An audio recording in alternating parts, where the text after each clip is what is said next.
बहुत बार हम लोग देखते हैं ऐसा कि कुछ बच्चे बोर्ड्स के लिए एज से पहले प्रिपेयर हो जाते हैं अपने एग्जाम्स के लिए, बट नहीं दे पाते क्योंकि उनका एज बहुत कम होता है बोर्ड्स के लिए। बट ये सेम चीज़ अगर एजुकेशन के बाहर कोई और फील्ड में हो तो what if a body builder won the show and deserve to have the pro card, but उनको नहीं दिया जाता है क्योंकि वो बहुत ही यंग है। Sound strange right? कुछ ऐसा ही हुआ था ली प्रीस्ट के साथ। तो चलिए जानते हैं ली प्रीस्ट के life, career, achievement and controversies के बारे में।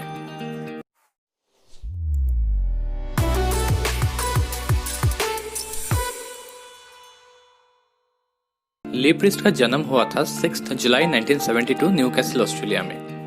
उनके बर्थ के कुछ साल बाद ही उनके पेरेंट्स मूव कर गए विल्सन में। बाय प्रोफेशन ली प्रीस्ट के मॉम एंड डैड दोनों ही बॉडी बिल्डर थे। ली के फादर बर्नी कूपर उन्हें बहुत छोटे एज में छोड़ के चले गए। ली के फादर होमोसेक्सुअल थे। उन्होंने शादी भी ली के मॉम से किया था अपने सेक्सुअल प्रेफरेंस को छुपा के। जब भी ली अपने मॉम से पूछते थे डैड क्यों छोड़ के चले गए, उनके मॉम कोई और रीजन दे देती थी और उनसे छुपा के रखती थी कि उनके फादर होमोसेक्सुअल है। बट सच छुपाए नहीं छुपता। इवेंचुअली ली को ये बात पता चला और उसके वजह से उन्हें बहुत कुछ फेस करना पड़ा। जैसे उनके स्कूल में कोई उन्हें पसंद नहीं करता था, उन्हें ताना मिलता था हमेशा, उनके टीचर्स उन्हें पसंद नहीं करते थे।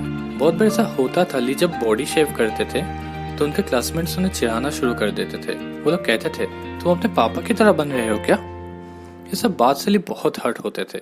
Lee found out when he was 12 or 13 that his father was gay. I'd kept it from him all these years, which was a stupid thing to do, thinking I was protecting him. And I said, well, we just didn't get on. That's why we broke up. And everyone covered the story. No one, everyone just went on with it. They wouldn't tell Lee or Kelly that their father was really gay. खैर जो भी हो, ली ने 12 साल जैसे छोटी उम्र में अपने ट्रेनिंग स्टार्ट किया। ली को ट्रेन किया उनके ग्रैंडफादर ने। उन्होंने अपना पहला कंपटीशन खेला बस 13 साल की उम्र में एंड वो जीते। उसके बाद नेक्स्ट 3 साल में वो बहुत सारा लोकल कंपटीशंस खेले and most of the competitions वो जीत गए। वो 16 to 19 ईयर्स के बीच में 3 बार कंसेक्यूटिव मिस्टर ऑस्ट्रेलिया का टाइटल जीते। जब वो 17 ईयर्स के थे तो वो मिस्टर वर्ल्ड कंपटीशन में पार्टिसिपेट किया एंड 4th प्लेसिंग लाए।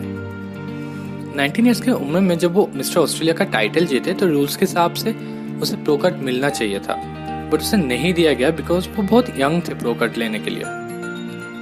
ये बात ली को पसंद नहीं आया। वो हकदार थे बट उसे नहीं दिया गया फिर भी।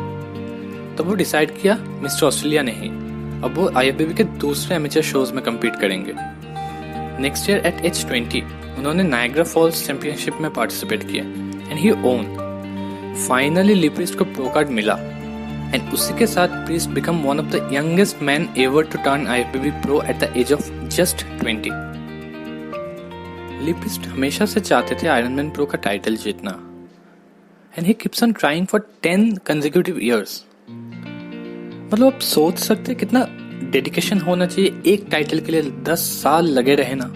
ली प्रीस्ट जब भी आयरन मैन प्रो में पार्टिसिपेट करता था वो यूजुअली 2nd और 3rd ऐसे ही प्लेस होते थे। तो उनका जिद दिन ब दिन बढ़ता चला गया कि ये टाइटल उन्हें चाहिए।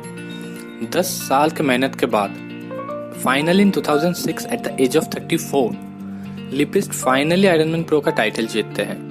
इनफैक्ट ये माना जाता है उस साल 2006 में ली प्रीस्ट अपने लाइफ का बेस्ट शेप में थे। ये सब छोड़ के भी बहुत सारा कंपटीशन वो जीते हैं अपने थ्रू आउट करियर में। एक टाइम में ली प्रीस्ट अपने मॉम के साथ भी स्टेज में पोजिंग की है एज अ टीम। इनफैक्ट वो कंपटीशन वो दोनों ने जीते भी है। ली प्रीस्ट एक ऐसा बॉडी बिल्डर है जो बस ऑस्ट्रेलिया में ही नहीं बट अक्रॉस द वर्ल्ड लोग जानते हैं और एडमायर करते हैं उन्हें। उनके नाम पे एक बॉडी बिल्डिंग कंपटीशन भी स्टार्ट किया गया, द ली प्रीस्ट क्लासिक। अपने नाम पे कंपटीशन, ये एक ऐसा अचीवमेंट जो कुछ ही एथलीट्स को नसीब हुआ है बॉडी बिल्डिंग हिस्ट्री में। In 1997 at the age of 25 Lee Priest ने पार्टिसिपेट किया मिस्टर ओलंपिया में for the first time and उसमें भी उन्होंने 6th प्लेसिंग लाई। मतलब एक लड़का जो 25 साल ही बस है उसका उम्र, उन्होंने ओलंपिया में पार्टिसिपेट किया और फर्स्ट टाइम ही उन्होंने 6th प्लेसिंग लाई। अगर आप नोटिस किए या आपको शायद पता है ये कि एवरेज ओलंपिया विनर का एज होता है लगभग 32 से 34। तो उसमें एक 25 साल का लड़का आता है और 6th प्लेसिंग लेके जाता है, वो भी पहले अटेम्प्ट पे। ये एक बहुत बड़ा बात था। इन 1998 उन्होंने फिर से पार्टिसिपेट किया, बट दिस टाइम उन्होंने 7th प्लेसिंग लाए। फिर कंसेक्यूटिव उन्होंने कुछ साल पार्टिसिपेट करते गए, जैसे कि 1999 में उन्होंने 8th प्लेसिंग लाए, फिर 2000 में 6th, फिर 1 साल का ब्रेक लिया उन्होंने ओलंपिया से। देन अगेन उन्होंने 2002 में पार्टिसिपेट किए and got the placing again 6th। And next year 2003 में जब वो पार्टिसिपेट किए, एक गॉट द प्लेसिंग 15th, जो एक तरह से कोई प्लेसिंग ही नहीं है। तो उसके बाद से Lee Priest kind of give up कर दिए मिस्टर ओलंपिया टाइटल के ऊपर से। खैर जो भी हो, ली प्रीस्ट काइंड ऑफ ऑब्सेस्ड था एक अनरियलिस्टिक फिजिक बनाने में।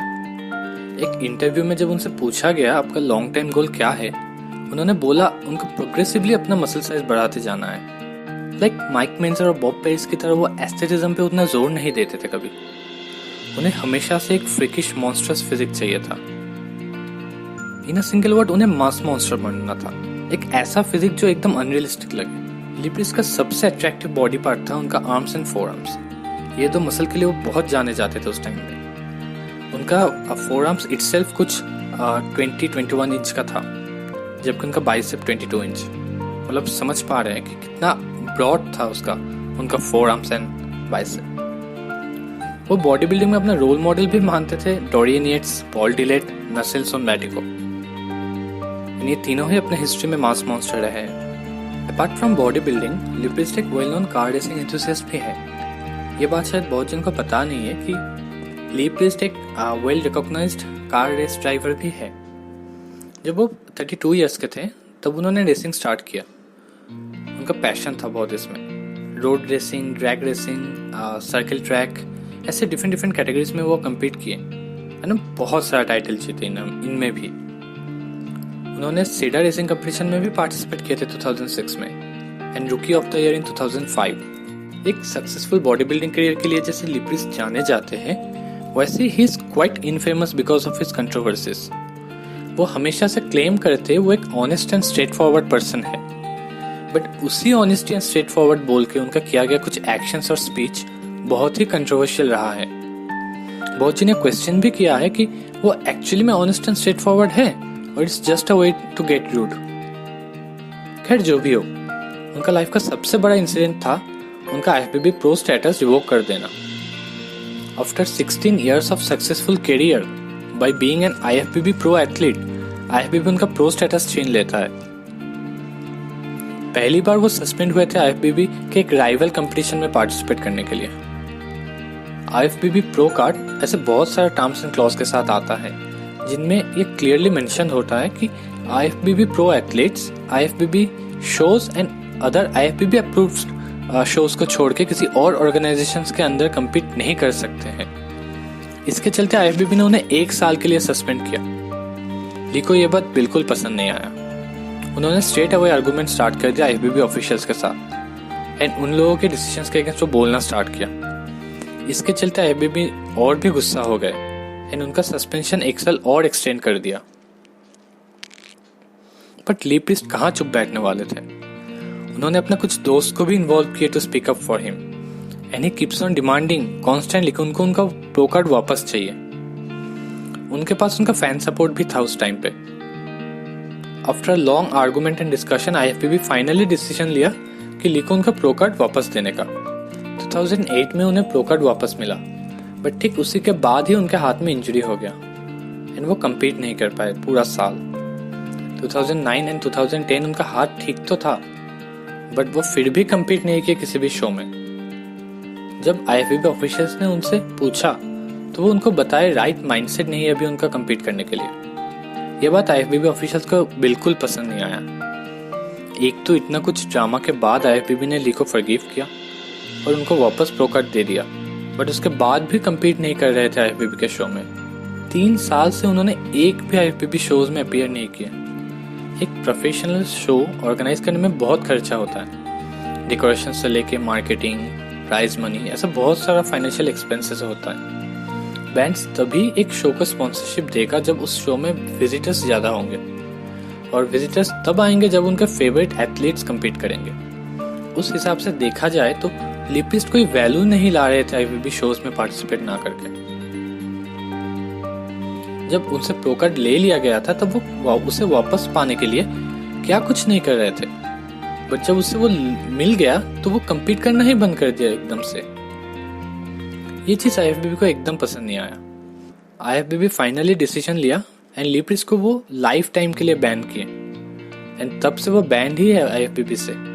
लिप्रिस्ट जैसे एक बड़े बॉडी बिल्डर को लाइफ टाइम बैन करने का डिसीजन अब एक मैसेज भी बोल सकते हैं आईएफबीबी के साइड से सारे एथलीट्स के लिए कि अगर तुम प्रो एथलीट बन रहे हो तो तुम्हें और भी मेहनत करना होगा आगे ये स्टेटस मेंटेन करने के लिए। अब आईएफबीबी का ये डिसीजन पे बात करें तो कौन सही था और कौन गलत, ये जस्टिफाई करना बहुत मुश्किल है। हर किसी का अपना अपना नजरिया होता है, पर मेरे ख्याल से शायद दोनों में से कोई भी अपनी जगह सही नहीं थे। लिप्रिस्ट बीइंग अ प्रोफेशनल एथलीट, उन्हें थोड़ा और रिस्पॉन्सिबिलिटी शायद लेना चाहिए था अपने प्रोफेशन को। और आईएफबीबी का बात करें तो शायद उसे लाइफ टाइम बैन किए बिना भी ये मैसेज ली को दे सकते थे वो लोग। खैर जो भी हो दोस्तों, लिप्रिस्ट बैन होने के बाद भी अपना बॉडी बिल्डिंग करियर कंटिन्यू किए कुछ साल। आईएफबीबी के बाद उन्होंने नेबा ज्वाइन किए एंड बिकम नेबास प्रो एथलीट। लिप्रिस्ट हमेशा से ओपन रहा है अपने एनाबॉलिक्स यूज को लेकर। एक इंटरव्यू में उन्होंने बताया कि उन्होंने एनाबॉलिक स्टार्ट किया था एज एन एक्सपेरिमेंट। उनका कोई प्लान नहीं था इसे कंटिन्यू करने का। उन्होंने अराउंड 5 और 6 इयर्स रिगोरस ट्रेनिंग के बाद उन्होंने डिसाइड किया अपना फर्स्ट रिवर्स साइकिल चलाने का। उनका सबसे फेवरेट या फिर आप बोल सकते हैं उनका प्रेफर्ड एनाबॉलिक्स था डेका ड्यूराबुलिन। उन्होंने अपना फर्स्ट साइकिल रन किए थे 19 इयर्स में। 6 वीक का साइकिल था एंड वो क्लेम करते हैं कुछ 20 पाउंड्स के आसपास उन्होंने मसल मास पुट ऑन किया था। Like any other responsible athlete, उन्होंने ये बात हमेशा अपने फैंस को बोले है कि अगर तुम्हें कम्पीट नहीं करना या फिर तुमको body building as a profession नहीं लेना है तो तुम स्टेरॉइड मत यूज करो। लिप्रिस्ट के पर्सनल लाइफ को लेकर बात करें तो he was married to Catherine Le Francois. Catherine by profession एक pro body builder and figure athlete है। Catherine was listed in IFBB's top 10 best female body builder in 2013। उन दोनों ने शादी की इन 2000 and he is blessed with a daughter, Alexandra Lee. Lee's daughter is also an IFBB pro athlete. Unfortunately, in 2005, Lee and उनके wife Catherine का divorce हो गया. Despite of his muscular physique, well-shaped and rounded muscles, लिप्रिस्ट हमेशा से ये बोला है उन्हें वर्कआउट करना पसंद नहीं है। जब एक इंटरव्यू में उनसे पूछा गया आपका कौन सा मसल ग्रुप सबसे ज्यादा पसंद है ट्रेन करने के लिए, तो उन्होंने जवाब में बताया उन्हें कोई भी मसल ग्रुप पसंद नहीं है ट्रेन करना। उन्हें ट्रेनिंग करना ही एक्चुअली में पसंद नहीं है। वेल, एक शॉकिंग स्टेटमेंट है फ्रॉम अ बॉडी बिल्डर जिसे वर्कआउट करना ही पसंद नहीं है। कंपटीशंस के जजिंग सिस्टम को लेकर भी उन्होंने बहुत बार अपना मुंह खोला है या फिर अपना बोल सकते हैं कंप्लेन शिकायत की है। एक बार एक इंटरव्यू में जब उनसे पूछा गया आपका लॉन्ग टर्म पर्सनल एम्बिशन क्या है, तो उन्होंने थोड़ा सार्कास्टिकली बताया मेरे मरने से पहले एक बॉडी बिल्डिंग शो ठीक से जजिंग होते हुए मुझे देख के जाना है। वेल, ये बात शायद बहुत जन को पता नहीं है, बट लिप्रिस्ट एक बहुत बड़ा जंक फूड लवर है। उन्हें KFC, Chinese food and ice cream bars बहुत ज्यादा पसंद है। एक बॉडी बिल्डर को जो भी चीज से खुद को दूर रखना चाहिए वो सब लिप्रिस्ट को पसंद था करना। लिप्रिस्ट अपने करियर में बहुत कुछ अकम्प्लिश किया है एंड इट्स ट्रू, बट ये सब के बाद भी कहीं ना कहीं वो हिस्ट्री में एक अंडररेटेड बॉडी बिल्डर होके ही रह गए। उनका हाइट बहुत ही शॉर्ट होने की वजह से in comparison to his competitor वो कहीं ना कहीं अपने फुल पोटेंशियल नहीं ला पाए, या फिर कहीं ना कहीं वो जो डिजर्व करते थे वो उनको कभी नहीं मिला। ओलंपिया के स्टेज में उनका हर एक कॉम्पिटिटर ये एडवांटेज लेते गए हाइट का, एंड इवन सबसे अच्छा कंडीशनिंग लाने के बाद भी कहीं ना कहीं उसको वो डिजायर्ड प्लेसिंग जो वो डिजर्व करते थे वो उनको नहीं मिला कभी। खैर जो भी हो, लिप्रिस्ट एक ऐसा नाम है जो कभी मिस्टर ओलंपिया तो नहीं बने, बट उनका पॉपुलैरिटी कोई ओलंपिया बॉडी बिल्डर से कम नहीं है। उनका फिजिक बिल्कुल अलग था सबसे उनके टाइम पे। उन्होंने बहुत कुछ अचीव किया है अपने लाइफ में। उनका पूरा लाइफ एक वीडियो में कवर करना इम्पॉसिबल है, but I tried my best to give you all insight about his life and career in this video. अगर आपको ये वीडियो पसंद आया है तो प्लीज लाइक करके सपोर्ट कीजिए और आप अगर नए हैं मेरे चैनल में और ये वीडियो आपको पसंद आया है तो do subscribe and do not forget to press the bell icon, ताकि जब भी हम कोई वीडियो अपलोड करें वो सबसे पहले आपके पास पहुंचे। कुछ भी शिकायत या सजेशन हो तो नीचे कमेंट्स में ज़रूर बताइएगा, या फिर हम फेसबुक और इंस्टाग्राम पे भी आपको मिल जाएंगे, वरना थोड़ा इंतज़ार कीजिए। फिर मिलते हैं मेरे नेक्स्ट वीडियो में। Thank you, take care, good bye.